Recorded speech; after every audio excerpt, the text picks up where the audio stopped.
दरम्यान विलीनीकरणावरती चर्चा झाली होती. कोण काय बोललं होतं याची माहिती माझ्याकडे आहे.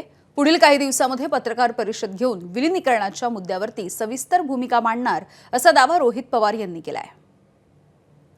बघा, सोमवार मंगळवारी जेव्हा प्रेस कॉन्फरन्स होईल त्यातून जे काय आहे, जे घडलं, जी चर्चा झाली, कधी झाली, कुठल्या तारखेला झाली, कसं झालं, काय झालं, कोण काय बोललं, ह्या सगळ्या गोष्टींवर मी सोमवार नाही तर मंगळवारी बोलेन.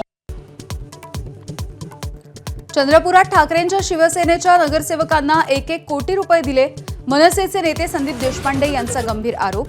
संजय राऊतांना अंधारात ठेवलं की त्यांनी डोळ्याला पट्टी बांधली असा विचारला सवाल.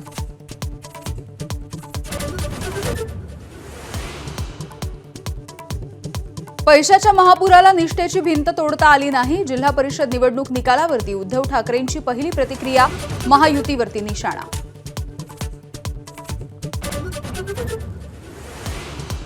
ठाकरेंच्या शिवसेनेचे सय्यद इक्बाल परभणीचे महापौर. सय्यद इक्बाल यांना मिळाली 39 मतं, तर भाजपच्या तिरुमाला खिल्लारे यांना 26 मतं. भगतसिंग कोश्यारींना धोतर नेसता येत नाही, त्यांनी ठाकरेंवरती बोलावं हे दुर्दैव, संजय राऊतांचे टीकास्त्र. तर भगतसिंग असते तर कोश्यारींना चोपलं असतं, संदीप देशपांडेंनी ठणकावलं.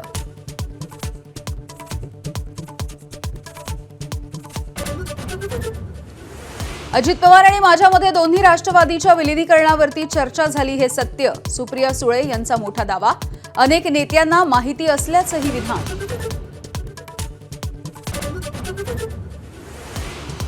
अजित पवारांच्या विमान अपघाताची चौकशी करण्याचा मुख्यमंत्र्यांनी शब्द दिला, सुप्रिया सुळेंचं विधान. तर रोहित पवार यांच्या आरोपांची मुख्यमंत्र्यांनी चौकशी करावी, संजय राऊतांची मागणी. आणि पुणे जिल्हा नियोजन समितीची बैठक, पालकमंत्री सुनेत्रा पवार यांची व्हिडिओ कॉन्फरन्सिंगच्या माध्यमातून बैठकीला उपस्थिती. अजित पवार यांच्या निधनानंतर पहिलीच बैठक. एबीपी माझा, उघडा डोळे बघा नीट.